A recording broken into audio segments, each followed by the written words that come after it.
പതിവില്ലാതെ അമ്മ ഇന്ന് രാവിലെ നേരത്തെ തന്നെ എന്നെ വിളിച്ചുണർത്തി. ഉണർന്ന പാടെ ഫോണെടുത്ത് നോക്കി ഇൻസ്റ്റാഗ്രാം തുറന്ന് കണ്ടതും നല്ലൊരു അമ്പലത്തിൻ്റെ ഒരു റീലായിരുന്നു.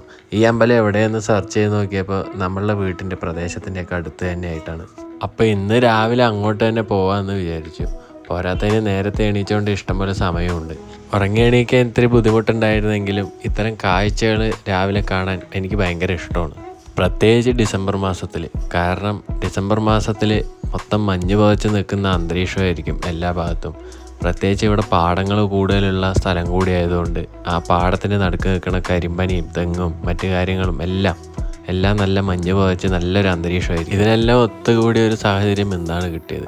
അതിൻ്റെ ഇപ്പോൾ ഒരു യാത്രയും ഒരു 10 കിലോമീറ്റർ അകലെയാണ് നമ്മളുടെ വീട്ടിൽ നിന്ന് അമ്പലം. റീൽസിൽ കണ്ട പോലെ ഈ അമ്പലം പാടത്തിലേക്ക് അഭിമുഖമായി നിന്നിട്ടാണ്. അങ്ങനെ നമ്മൾ ഈ അമ്പലത്തിൻ്റെ മുൻവശം എത്തിയപ്പോഴാണ് ഇതിൻ്റെ അസാധ്യമായിട്ടുള്ള ഭംഗി തിരിച്ചറിഞ്ഞത്. ഈ ക്ഷേത്രം ഒരു ശിവക്ഷേത്രമാണ്. സൂര്യൻ ഉദിക്കുന്ന ദിക്കിന് അഭിമുഖമായിട്ടാണ് ഈ അമ്പലം സ്ഥിതി ചെയ്യുന്നത്.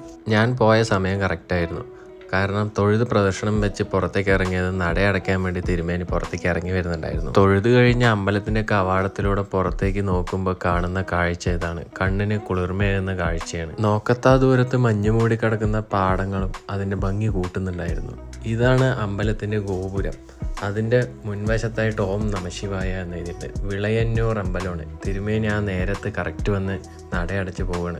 കാരണം 8 മണിയായി കഴിഞ്ഞാൽ അവിടെ നടയടയ്ക്കുന്ന പറഞ്ഞു. ഈ ഗോപുരം അതിന് മുന്നിലുള്ള വയലുകളുമാണ് ഈ അമ്പലത്തിന് പ്രത്യേകമായിട്ട് ഭംഗി കൂട്ടുന്നത്. ഇതുപോലെ ഒരുപാട് അമ്പലങ്ങൾ ഈ പാലക്കാട് ജില്ലയിലുണ്ട്. ഈ അമ്പലം സ്ഥിതി ചെയ്യുന്നത് പാലക്കാട് ജില്ലയിലെ തേങ്കുറിശ്ശിയിലെ വിളയന്നൂർ എന്ന് പറയുന്ന ഒരു കൊച്ചു ഗ്രാമത്തിലാണ്. ഇവിടെ ആർക്കും വന്ന് ആസ്വദിക്കാവുന്ന ഒരു ഗ്രാമാന്തരീക്ഷവുമാണ്.